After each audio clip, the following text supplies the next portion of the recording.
Okay, the customer picked up the Civic a few days ago, and after she saw the work, she wanted to go ahead and add the rear bumper. So I got the rear bumper here without the car.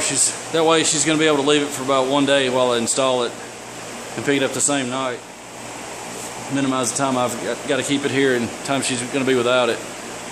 I've wiped this down with water-based wax and grease remover. It's got a water-based primer on it, and that did not dissolve it at all. I tried wax and grease remover, that's okay, and I also tried some of the base coat reducer, and it's not dissolving it. So I'm just going to skip the sealer on this since it needs to be a value shade 7 anyway, which is nearly this dark of a gray. So I'm just going to go straight to base coat, and that'll save material and a bunch of time. So I'm going to go ahead and wipe it down again and then tack it and start with base coat directly.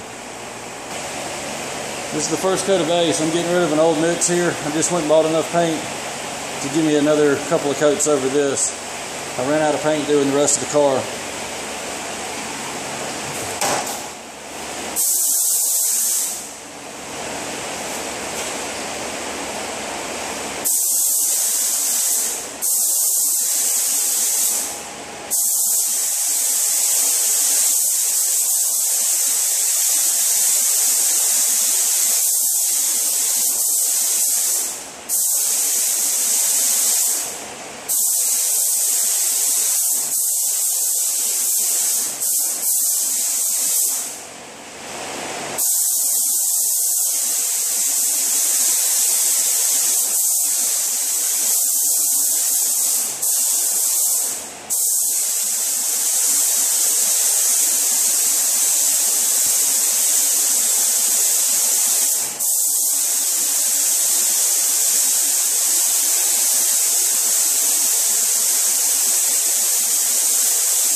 Nothing's wrinkling up yet. I'll be back in a minute when it's dry to do another coat. Alright, second coat, and I'll do a drop coat right after this.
Be right back with the drop coat.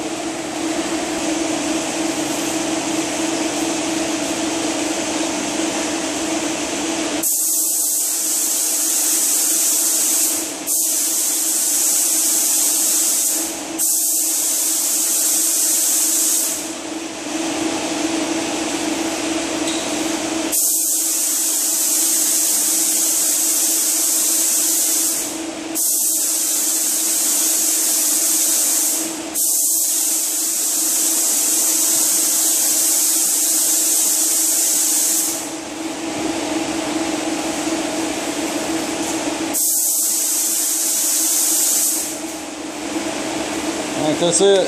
Be back for clear in a minute. Time for clear coat. I'll be back when I'm finished.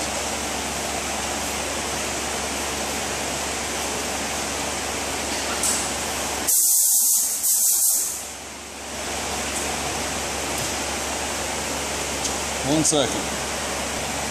Alright, had to tack it off a little bit more.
Compressor's sounding pretty bad. I think the belt's trying to break on it. I'm gonna go ahead and try to get this last coat done, and we'll go in there and look at that and see what's going on. Okay, my compressor just bit the dust. It sounded like either the belt broke off or it seized up. It sounded like it had a rod knock earlier. I didn't really feel any vibration coming out of it. Thought maybe the belt was coming off. I let it run for a minute to pump up to give me this last coat out of the clear here. And it stopped at about 120 psi, so I should have enough to finish this up. And we're going to go dissect that and see what happened. Either going to need a belt or a pump. I think the actual electric motor is okay. Be back when I'm done spraying this. Here she is off the gun. Surface finish on this bumper is not that great. You can see kind of a ridge in it there. Follows down the edge. It's just in the bumper itself. You'd have to put filler on it and prime basically the whole area.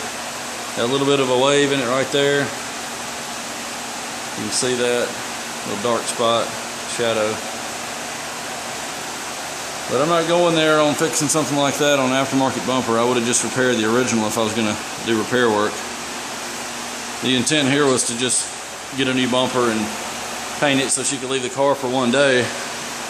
And it actually costs less this way because I'd have to spend 3 or 4 hours fixing the other one. And that's just not practical on a $5,000 car. Be back when the car's here and I'm going to get it installed. Okay, here's the final walk around. Didn't get to do this on the last part. Painted the whole side. Actually matches better now. Blended into here. Cleared the whole side. Just put the new bumper on. Matches pretty good. Probably not perfect, but good as I'm going to be able to get it. Fits pretty well, but the like I said, the surface finish on it is not all that great, but it did fit. I also put a new fender liner in here. I think it was about $20. It didn't fit at all, but I made it fit. That hole was a 1/2 inch off. Had to drill a new one. Probably this one in here also. Ended up having to take a razor blade and just trim this down. It was about a 1/4 inch too long. It was hanging out, showing. So got it to fit. It's better than what was in there, which was nothing. So headlight inside and all inside the fender was just coated with mud. So that'll at least cut way down on that. See you guys later.